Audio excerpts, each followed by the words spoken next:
अभिभावक माता पिता का संरक्षण प्राप्त हो सके। माननीय मुख्यमंत्री महोदय उन्हें आश्वासन एवं संबल प्रदान करते हुए कि यह बाढ़ का निर्देशिका कुछ दिन में खत्म हो जाएगी और उस समय हम सभी एक बार पुनः सुखद रूप से आगे की ओर बढ़ चलेंगे। नन्हे मुन्ने बच्चों से वार्ता करते हुए उन्हें टॉफी प्रदान करते हुए माननीय मुख्यमंत्री महोदय अपने कर कमलों से बाढ़ की विभीषिका के इस दौर में पंच महाभूतों के इस दैदिप्यमान जगत में आज जब पूर्वांचल बाढ़ की विभीषिका से जूझ रहा है तो बाढ़ की विभीषिका से जूझते हुए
में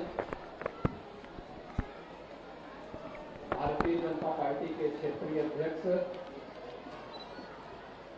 विधान परिषद के सदस्य डॉक्टर धर्मेंद्र सिंह जी,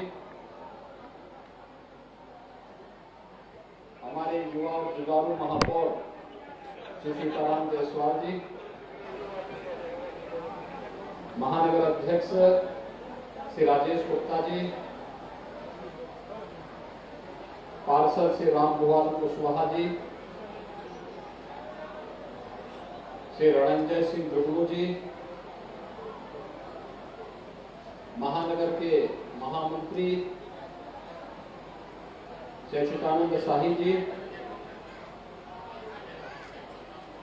प्रशासन और पुलिस के सभी अधिकारीगण और उपस्थित सभी बाढ़ पीड़ित भाइयों बहनों, अक्टूबर महीने में बाढ़ आपने कभी नहीं सुनी होगी, देखी होगी, लेकिन पहली बार इस आपदा का सामना प्रदेश में कई जनपदों में लोगों को करना पड़ रहा है। आपदा का सामना करते हुए राहत कार्य भी युद्ध स्तर पर करने के लिए सभी जिला प्रशासन को पर्याप्त धनराशि और सामग्री उपलब्ध कराई गई है। इन सभी कार्यों की समीक्षा करने के लिए मैं स्वयं हर जनपद के दौरे पर निकला हूं। अयोध्या, अंबेडकर नगर, गोंडा, बलरामपुर, श्रावस्ती, बहराइच, सिद्धार्थनगर, बस्ती, संत कबीर नगर और आज गोरखपुर में भी मैं आया हूं। बाढ़ में फसलों को भी काफी नुकसान हुआ है, पहले सूखे के कारण और अब अतिवृष्टि के कारण। हर पीड़ित परिवार के साथ सरकार है, केंद्र और राज्य दोनों सरकारें हैं और यही आश्वासन देने के लिए मैं आया हूं। हमने प्रशासन को पहले स्पष्ट कह दिया है कि हर बाढ़ जहां पे घरों के अंदर पानी घुस गया है, कोई व्यवस्था नहीं है, वहां उन्हें सुरक्षित स्थानों पे ले जाकर के भोजन की पुख्ता व्यवस्था की जाए, पेयजल की व्यवस्था, दवा की व्यवस्था, हर प्रकार की सुविधा लोगों को उपलब्ध करवाई जाए। जहां पर लोग अपने घरों में रह सकते हैं, नौकाओं की व्यवस्था, स्टीमर की व्यवस्था, एनडीआरएफ, एसडीआरएफ, पीएससी की फ्लड यूनिट, इन सब की व्यवस्था लगाने के साथ ही पर्याप्त मात्रा में नौकाओं की व्यवस्था भी की जाए। राशन किट के लिए भी हर पीड़ित परिवार को तत्काल 10 किलो चावल, 10 किलो आटा, 10 किलो आलू, 5 किलो लाई, 2 किलो सूखा चना, भुना हुआ चना, 2 किलो अरहर की दाल, रिफाइंड तेल, नमक, मिर्च, मसाले, देशलाई, मोमबत्ती और अन्य सभी प्रकार की सामग्री उस परिवार को जो भी उसके घर गृहस्थी की संचालन के लिए आवश्यक हो उसे तत्काल कराएं, उपलब्ध करवाएं। बाढ़ प्रभावित क्षेत्रों में पशुओं के लिए भी चारा उपलब्ध करवाने की व्यवस्था, सांप, बिच्छू या किसी भी जहरीले जानवर के काटने के लिए जो भी आवश्यक दवा या इंजेक्शन है वह भी पर्याप्त मात्रा में उपलब्ध करवाने के निर्देश दिए गए हैं। इसके साथ ही यह भी व्यवस्था की गई है कि अगर किसी का घर क्षतिग्रस्त हो गया है, पूरी तरह समाप्त हो गया है, तो ग्रामीण क्षेत्र में उसे मुख्यमंत्री आवास योजना में 1,20,000 रुपए की सहायता तत्काल उपलब्ध करवाने की व्यवस्था हो या उसे आवास उपलब्ध करवाया जाए। किसी की दुर्भाग्य से मौत हो जाए आपदा के कारण, 4 लाख की सहायता उस पीड़ित परिवार को उपलब्ध करवाया जाए। अंग भंग होने पर 75,000 से 2.5 लाख रुपए तक की सहायता उस परिवार को उपलब्ध करवाने की व्यवस्था।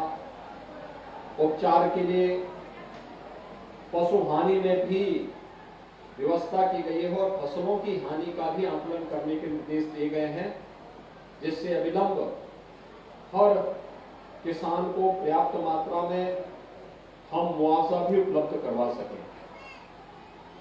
आपदा के इस समय में पूरी सरकार आप सबके साथ में है, हमारे जनप्रतिनिधिगण लगे हैं, प्रशासन पूरी मुस्तैदी के साथ लगा है।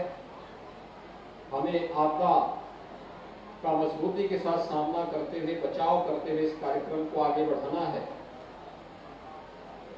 कुछ ही दिनों में दीपावली भी आएगी। अभी से बाढ़ का पानी अगले 3-4 दिन के अंदर नीचे आ जाएगा। उन स्थितियों में वहां पर स्वच्छता, सैनिटाइजेशन की कार्रवाई, छिड़काव आदि की कार्रवाई तेज हो, शुद्ध पेयजल की आपूर्ति हो, सड़कों के निर्माण की कार्रवाई, विद्युत बहाली आदि सब कुछ करते हुए दीपावली के आयोजन को भी भव्यता के साथ आगे बढ़ाने की कार्रवाई के साथ हमें जुड़ना चाहिए। आप सबको इस अवसर पर बाढ़ के कारण पीड़ा हो रही है, कष्ट हो रहा होगा, सरकार आपके साथ पूरी मजबूती के साथ खड़ी है और हर संभव सहायता करेगी। इस विश्वास के साथ आप सबके स्वस्थ और दीर्घ जीवन की कामना करते हुए मैं अपनी वाणी को यहीं पे विराम देता हूँ। आप सबके प्रति शुभकामनाएं देता हूँ। धन्यवाद। जय हिंद।